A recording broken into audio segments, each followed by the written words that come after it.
২৬ নির্বাচনের আগেই কি শাসক দলে ভাঙন? অবশ্যই পরিস্থিতি যেমনটা ছবি দেখতে পাওয়া যাচ্ছে আলিপুরদুয়ারে প্রকাশ্যে তৃণমূলের গোষ্ঠীকোন্দলের ছবি। তৃণমূলের নতুন কমিটি ঘোষণার পরে দলত্যাগ করার হিড়িক পড়ে গিয়েছে সেখানে। অঞ্চল এবং ব্লক স্তরে সাংগঠনিক রদবদলেই গোষ্ঠীকোন্দল। ব্লক সভাপতির কাছে গণপদত্যাগ তৃণমূল নেতাদের। কুমারগ্রামের ১৫ জন বুথ সভাপতি সহ অঞ্চল চেয়ারম্যানের পদত্যাগের খবর। আলিপুরদুয়ার ২ ব্লকেও গণ ইস্তফা দিয়েছেন ৯ জন পদাধিকারী। বড় খবর জানাচ্ছি আপনাদেরকে, ২৬ নির্বাচনের আগেই বড় ভাঙন শাসক দলে। আলিপুরদুয়ারে তৃণমূলের গোষ্ঠীদ্বন্দ্ব প্রকাশ্যে। একে একে দল ছাড়ছেন, পদত্যাগ করছেন, যে খবর সামনে আসছে। বিশ্বজিৎ রয়েছেন টেলিফোন দ্বারা আমাদের প্রতিনিধি। বিশ্বজিৎ, ফলত আলিপুরদুয়ারের যা ছবি তাতে কোন জায়গায় যাবে পরিস্থিতি? শাসক দলের অন্দরের ছবিটা ঠিক কি? যে রদবদল হয়েছে সাংগঠনিকভাবে আলিপুরদুয়ার জেলা তৃণমূলের ব্লক স্তরে এবং গ্রাম পঞ্চায়েত স্তরে, তারপরে কিন্তু বেশ গোষ্ঠীদ্বন্দ্বটা একদম প্রকট আকার ধারণ করেছে।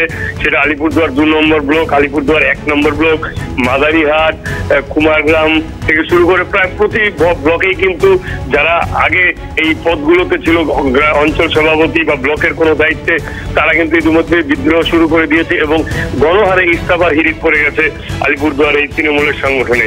এবং এই বিষয় নিয়ে আমরা যখন তৃণমূলের জেলা চেয়ারম্যানের সঙ্গে কথা বলেছিলাম, তারা কিন্তু বিষয়টাকে দেখছে বলে এড়িয়ে গেছেন এবং এই বিষয়টিকে নিয়ে কিন্তু কটাক্ষ করতে ছাড়েননি বিজেপি।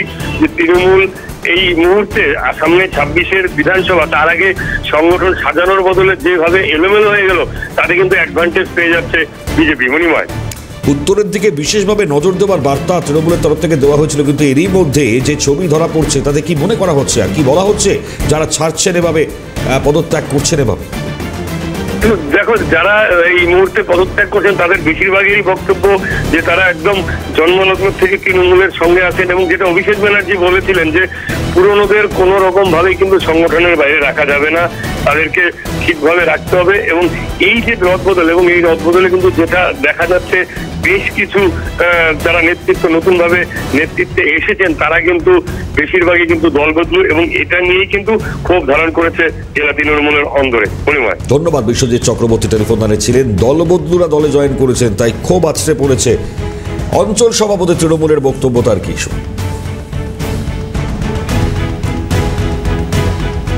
বাবা এখানে প্রথম তৃণমূল কংগ্রেসের পতাকা ধরে, তারপর আমি ২০১৩ থেকে প্রথম পঞ্চায়েত এখানে সিম্বলের তৃণমূল কংগ্রেসের।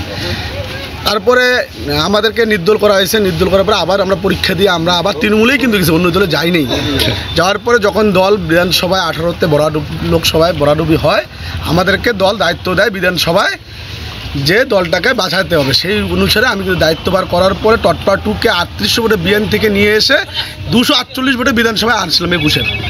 এইবার লোকসভায় আমরা ১৪৮-এ নিয়ে আসছি, মানে জয়ের দিকে নিয়ে আসতেছে। আস্তে আস্তে হঠাৎ করে দেখতে পেলাম আমার নামটা এখান থেকে জেলার কোনো গ্রুপবাজির কারণে বা জেলার কোনো নেতৃত্ব আমাদেরকে সরিয়ে দিল এখান থেকে। আমরা দেখলাম যে সব তো আজকে আদিবাসী পোস্ট, আমরা রাজি আদিবাসী পোস্টে। দলত্যাগ করেছেন অঞ্চল সভাপতি, যে ক্ষোভ, সেই ক্ষোভ স্পষ্টতই আছড়ে পড়েছে। এখন অবশ্যই দেখবার যে এই জায়গায় ক্ষোভ প্রশমন করা যায় কি। ইতিমধ্যেই ১৫ জন বুথ সভাপতি সহ অঞ্চল চেয়ারম্যানের পদত্যাগের খবর। কুমারগ্রাম, সেখানকার ছবি জানাচ্ছিলাম। আলিপুরদুয়ারের ২ ব্লকেও গণ ইস্তফা দিয়েছেন ৯ জন পদাধিকারী। মনোজ টিগ্গার বক্তব্য শোনায়। টিএমসি ব্লক এবং অঞ্চল কমিটি গঠন হওয়ার পর থেকে তাদের মধ্যে ইস্তিফা দেওয়ার, পদত্যাগ করার হিড়িক লেগেছে।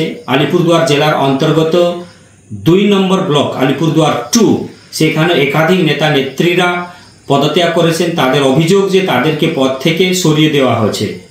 তো তারা হয়তো মনে করছে, যারা পদত্যাগ করছেন, যে এই যে পাড়ার সমাধান যে দিদি ঘোষণা করেছেন, সেখানে যে রোজগারের একটা রাস্তা ছিল, সেই রাস্তাটা হয়তো পুরোপুরি বন্ধ হয়ে গেছে, তাই তারা পদত্যাগ করছেন। এবং তাদের মধ্যে গোষ্ঠী কন্দল যে আলিপুরদুয়ার জেলায় আগে থেকে ছিল, সেটা কিন্তু এখন আরও প্রকাশ্যে এসেছে এবং চরম পর্যায়ে পৌঁছে গিয়েছে।